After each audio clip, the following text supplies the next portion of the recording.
Being a firefighter is it's a lot of different things. It means a lot. The brotherhood, the sisterhood of what we do and how we help the people when they call, and many times it's their worst moment of their life or that day, and being there to be able to help them through that is important to all of us that have this job. It is something that's kind of hard to explain to others that aren't in it. As a firefighter, you're with that crew 24 hours. Every 3 days you're at the fire station. Those people become your family.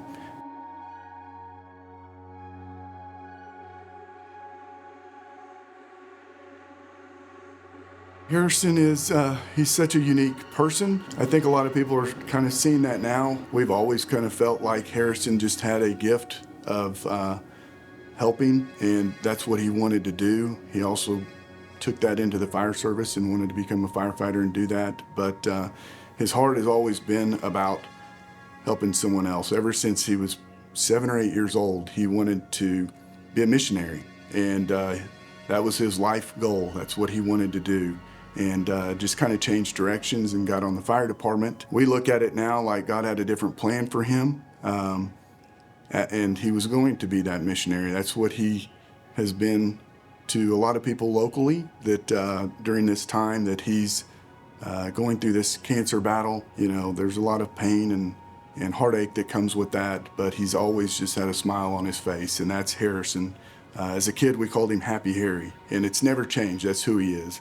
Every single day is, he's smiling, even through the pain, he's smiling. Got to spend a lot of time with Harrison, back and forth to St. Louis or Houston for treatment, and those are times and memories that are very valuable to us. And he is just, he's a funny guy. He's always making us laugh, and he is just always positive, and it's something, you know, I feel like we all could do that, you know.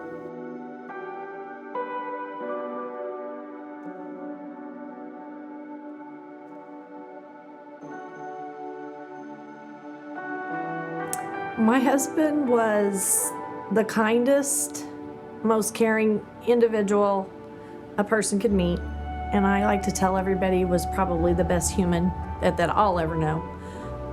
Never met a person he didn't like, never had an unkind word to say about anybody, and even with his cancer diagnosis was more concerned about everybody else than himself. And that just kind of sums up Mark Meyer. My name is Mark Meyer. I'm a 14-year veteran with Tulsa Fire Department, and in March 2012, I was through a routine physical. There was a tumor found in my abdomen.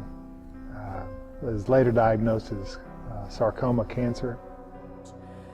He called me one afternoon and said that he was going for his routine physical with City Medical, as all firefighters do. And later that afternoon called and said he sounded worried, and said they were sending him for a CT scan. And I said, you know, why? Obviously alarm bell's going off. And he said, I don't know, but it's nothing to worry about. I'll call you tonight after dinner. He always called when he was on duty and told my daughter and I goodnight. So about 8 o'clock that evening, he hadn't called. We live in Claremore, and we live in the country with a long driveway, and I saw Chief's cars coming down my driveway. Not a good sign. So I jumped up and I ran outside, and Mark was driven home by his district chief and some of the guys on his crew.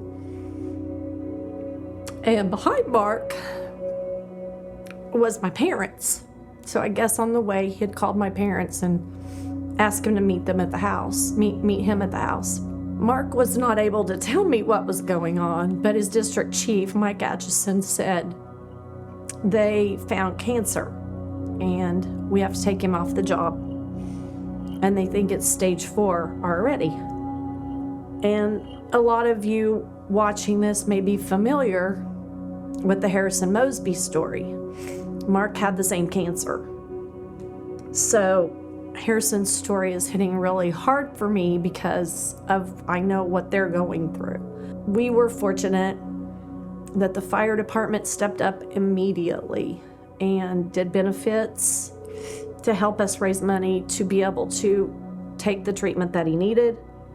So we packed up and went to New York for 2 months, and Mark had a 32-pound tumor removed from his abdomen. The fire department, through all of this, worked every one of his shifts so that he did not lose income. Guys gave up their personal time, they gave up their holidays, they gave up their family time.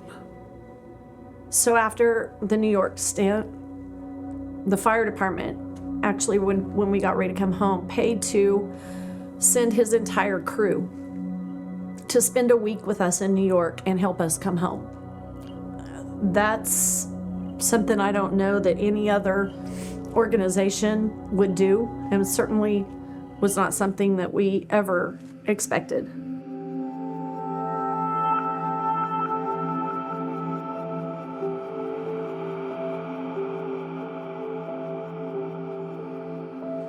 So I joined the fire department in 2000. I spent 2.5 years with Bixby and then moved over to Tulsa. The why was I just wanted to be a part of something greater than myself. The events of the Murrah building, I'm from right outside Oklahoma City. Talked to a lot of those firemen that were a part of that and those first responders, and I just knew I just wanted to be a part of something like that. That just felt real to me.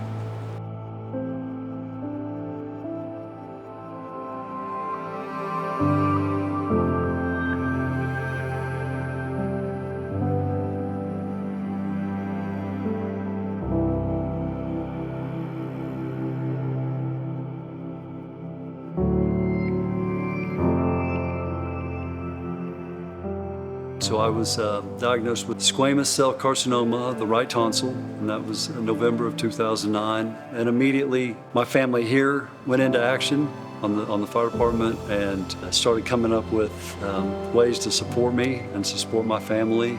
They just took really good care of me. And there was no Benevolent Fund at that time, right? There was nothing like what we're doing now, which is awesome to see that this has come to fruition after all that. First thing they did was they made sure all my shifts were covered, right? People were stepping in to work my shifts when I couldn't be here. They went into fundraising. They designed a t-shirt and the bracelets, and they would drive all the way to Houston when we were in treatment. A lot of my friends came down and just to support us down there, and there's nothing like a friendly face when you're going through all of that.